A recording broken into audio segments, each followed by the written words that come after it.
Hello বন্ধুরা, এই যে এখন ভিডিও স্টার্ট করলাম। এখন কাজ টাজ বাইরের কি মানে রান্না বান্না সব কাজ সেরে এখন মাটির কাজ শুরু করিনি। এখন এই যে ভিডিও স্টার্ট করলাম, 11:30 বাজে। তো দেখতে থাকো কোথায় কোথায় মাটি দিচ্ছি। গোবর দিব, আরও মাটি দেওয়ার পর গোবর দেবো। তার আগে মাটি দিয়ে দিই। এই যে উনুনটা একদম শুকিয়ে গেছে, পুরো ফেটে গেছে। আজকে মাটি দিব, আর এই দিয়ালে মাটি দেব। আজকে মাটি একটুকুই দেব, এখানটাই খালি দেব, আর তারপরে গোবর দেব। এইদিকে শুকিয়ে গেছে, এই যে এইদিকে শুকিয়ে গেছে পুরোটা। এইদিকে মাটি দেব, গোবর দেব। মাটি দেওয়া হয়ে গেছে, কমপ্লিট, সব শেষ হয়ে গেছে। আর এই দিয়ালে করব। তো দেখতে থাকো কোথায় কোথায় মাটি দিচ্ছি।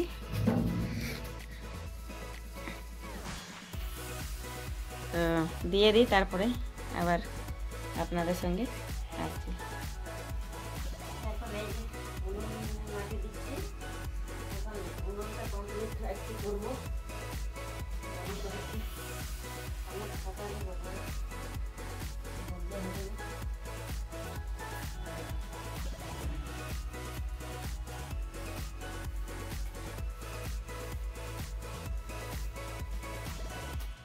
ভালো করে কিন্তু করতে পারলাম না উনুনটা। অনেক সুন্দর করে মাটি দিয়ে গোল করে দেয়, কিন্তু আমি অত সুন্দর করে করতে পারলাম না। এইটাতে দেখা যাক কতটা আর্ট হচ্ছে রান্না করার সময়।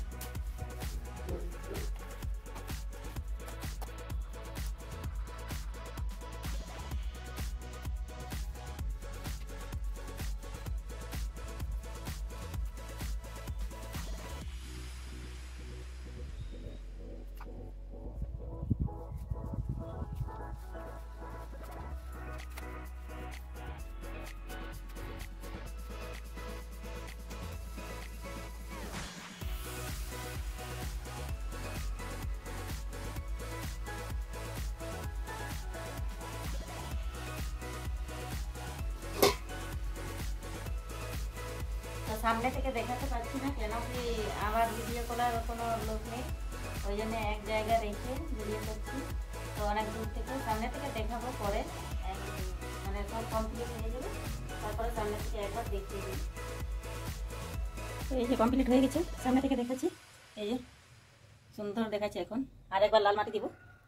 তো এই দেয়ালটা পুরোটা কমপ্লিট হয়ে গেছে। এই যে এটা কিন্তু সিমেন্ট ছিল, সিমেন্টের মধ্যেই মাটি দিয়ে দিয়েছি, একটু খারাপ হয়েছিল। তো এখানে উনুন আগে আমার যখন বিয়ে হয়নি তখন এখানে একটা উনুন ছিল, ওই জন্য মনে হয় এখানে খারাপ হয়ে গেছিলো।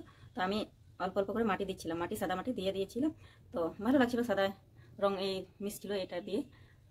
তো গোবর দিয়ে তারপরে সাদা মাটি দিয়ে দেবো, এটার সঙ্গে মিশে যাবে ওই দেয়ালের সঙ্গে। ওই জন্য এখানে উনুনটা বানালাম। দেখতে পাচ্ছ, হাড়ির মুখটা লাগিয়ে দিয়েছি, গোল মতন সুন্দর দেখাচ্ছে। আর এই দিকটাও সুন্দর লাগছে। তো আজটা কেমন হবে, বেশি উঁচু করিনি, বেশি উঁচু মানে একটা ইট দিয়ে করেছি, কত উঁচু হয়নি, মাঝারি টাইপ। এইখান জায়গাটা খালি মাটি দিলাম, আর এদিকে সিমেন্ট আছে।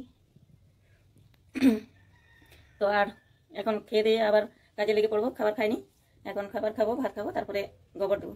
তো যতটা শেয়ার করতে পারি আপনাদেরকে শেয়ার করবো।